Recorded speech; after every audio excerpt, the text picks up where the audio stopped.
kababayan, dahil nga dito kami makiki-lunch sa bahay ni Steph, nagluluto sila dyan sa kusina ang ating mga kasamaan. Hindi kami mapag-usap ng maayos ni Steph, so ililipat kami dito.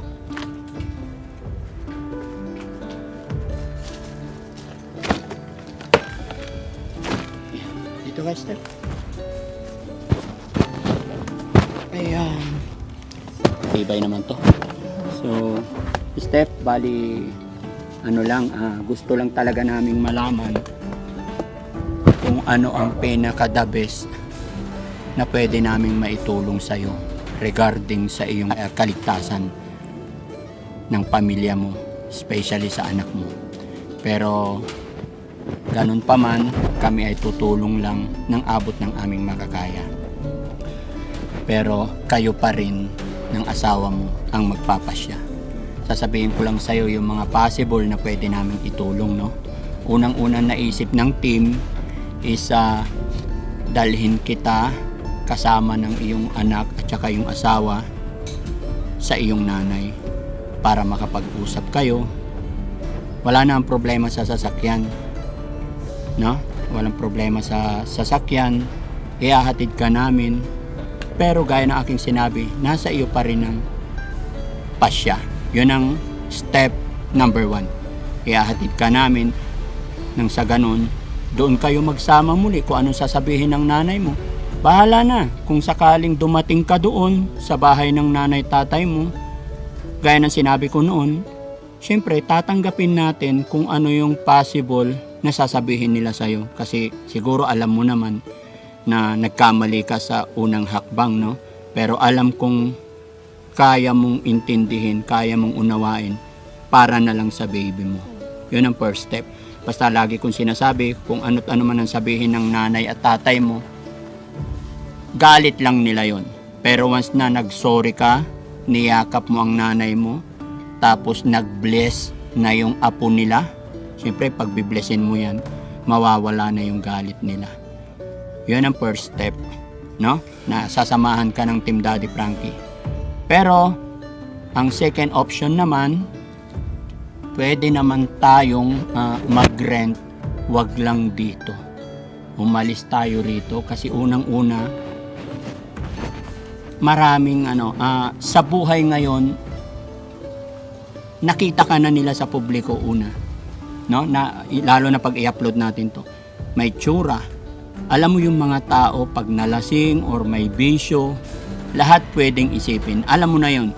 Lalong-lalo na lingguhan lang darating ang asawa mo. So pwede tayong lumipat ng bahay, mag-provide tayo. Alam ko mga 3,000 pwede na, basta importante may mga kapitbahay kang malapit. No?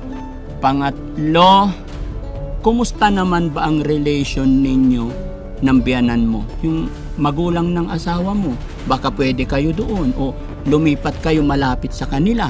Napagkasunduan po namin ng asawa ko na tumayo po sa sarili namin paa.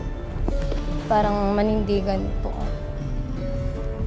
So, Kaya dito po muna kami. Pero ngayon, Steph, may anak ka na.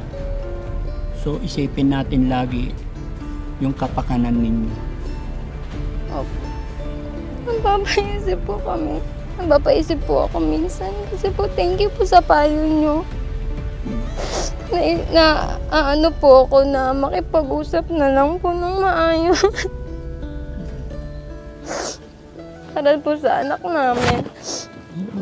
Sigurado ako pag nakipag-usap ka sa nanay mo, mapapatawad ka nila. Gawin mo ang lahat para sa anak mo. Opo. Huh? Ang gandang bata yung anak mo, malusog. Kung ano yung pangarap ng magulang mo sa'yo na maging mabuti ang kinabukasan mo, alam kong ganun din yung isip mo, pangarap mo sa iyong anak. Kaya sana, yun, pag-isipan mo lahat ng payo ko. Opo. Yung mga sinabi ko, kausapin mo ang nanay mo, doon kayo manirahan, or maghanap tayo ng rent na malilipatan nyo, wag lang dito, or lalapit kayo, or titira ka sa biyanan mo, depende yan.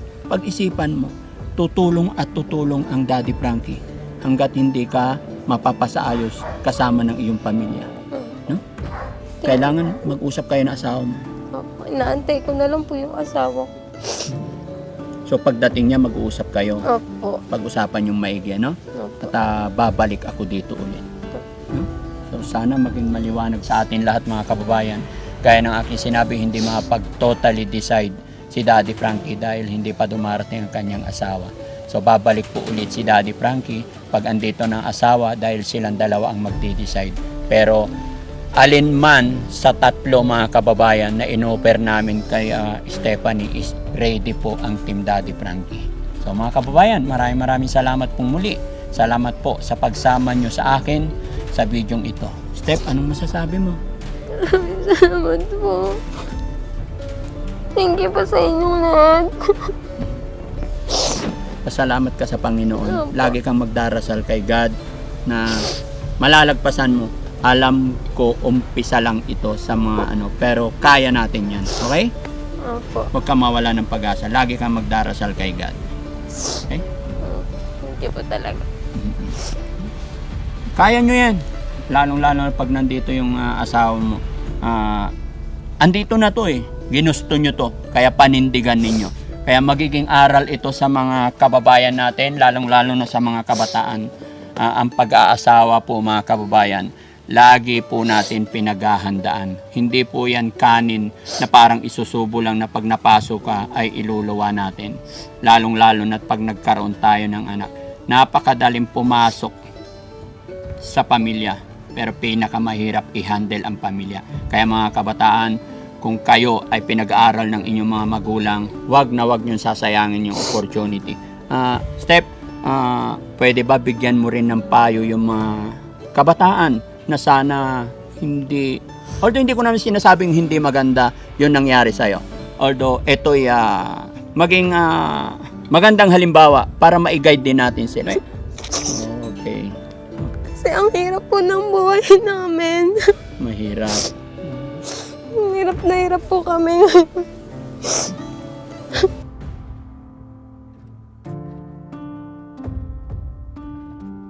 Paano yan, Step? Iiwanan muna kita. Tapos pag-isipan mo lahat ng mga payo ko sa'yo. Ha?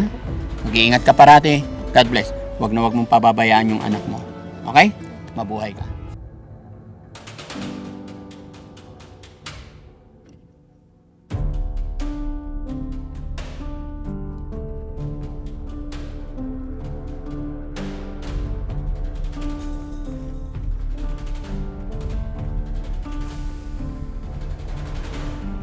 So ayan mga kababayan, late na ang lunch namin, 2:00 na. Pero okay pa rin.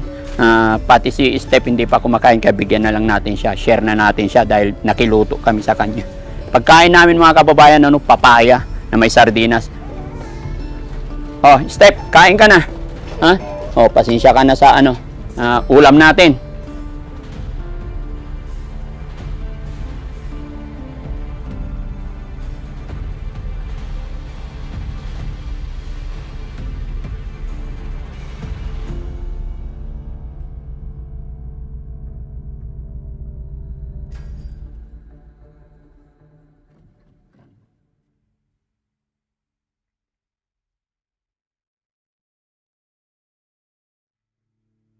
Kain tayo.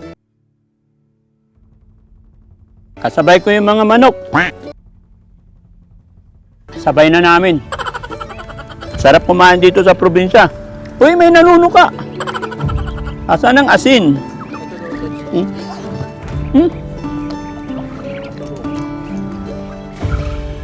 Sarap.